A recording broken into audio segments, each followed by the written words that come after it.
এজেট of Bangla news চ্যানেলে আপনাদের স্বাগত। এই মুহূর্তের পর সবথেকে বিরাট বড় খবর, নির্বাচনী সমাবেশে কীর্তি সিং দেববর্মা প্রার্থী হওয়ার যোগ্যতা নিয়ে প্রশ্ন তুলছেন বিধায়ক সুদীপ রায় বর্মন।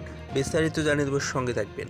রবিবার ইন্ডিয়া জোটের পূর্ব ত্রিপুরা আসনের প্রার্থী রাজেন্দ্র রিয়াংয়ের সমর্থনে কুমারঘাটে আয়োজিত নির্বাচনী জনসভায় বক্তব্য রাখতে গিয়ে শাসকের বিরুদ্ধে একরাশ অভিযোগ তুলে ধরলেন কংগ্রেস বিধায়ক সুদীপ রায় বর্মন। এই দিন প্রার্থী কীর্তি সিং দেববর্মার যোগ্যতা নিয়েও প্রশ্ন তুললেন বিধায়ক সুদীপ রায় বর্মন।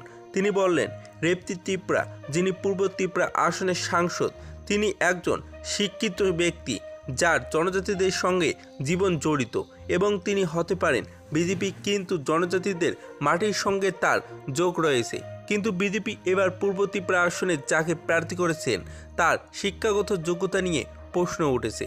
তিনি শিক্ষাগত যোগ্যতা নিয়েও প্রশ্ন তুলতে বাধ্য করেছেন। জনজাতিদের সঙ্গে তার কোনো আবেগ জড়িত নেই, ত্রিপুরার সঙ্গে তার কোনো সম্পর্ক নেই, এমনকি তিনি ত্রিপুরার ভাষা পর্যন্ত জানে না। জনজাতিদের সঙ্গে তাদের ভাষা মত বিনিময় করতে পারেন না তিনি। তাহলে কি করে জনজাতিদের হয়ে তিনি সংসদে কথা বলবেন? তিনি প্রদ্যোৎ কিশোরের বিরুদ্ধেও তিনি সুর চড়িয়েছেন। তিনি বললেন, ত্রিপুরা মাথা পার্টি এবং প্রদ্যোৎ কিশোর দেববর্মন শুরু থেকে উপজাতি এবং বাঙালিদের মধ্যে বিদেশের বার্তা তৈরি করে আসছেন।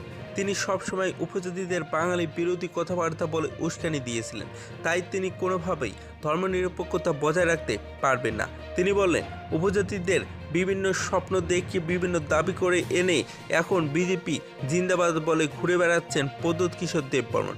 তাই তারা কখনো রাজ্যের জনজাতিদের ভালো করতে পারবে না। তাই পূর্ব ত্রিপুরা লোকসভা আসনে রাজেন্দ্র রিয়াংয়ের পক্ষে নিজেদের ভোটাধিকার প্রয়োগ করে তাকে জয়ী করার আহ্বান করলেন কংগ্রেস বিধায়ক সুদীপ রায় বর্মন। প্রায় এই দিনের এই সভা শুরু হওয়ার আগে কুমারঘাট শহরে ইন্ডিয়া জোটের প্রার্থী সমর্থনে এক মিছিল অনুষ্ঠিত হয়। মিছিলটি বিভিন্ন পথ পরিক্রমণ করে সভাস্থলে এসে মিলিত হয়। যদি ভিডিওটি ভালো লাগে তাহলে একটি লাইক দিবেন, চ্যানেলে নতুন হলে সাবস্ক্রাইব করে পাশে থাকা বেল আইকনটি প্রেস করে রাখবেন এইরকম লেটেস্ট ভিডিও আপডেটগুলি সর্বপ্রথম পাওয়ার জন্য। বি রিপোর্ট, এজেট অফ বাংলা।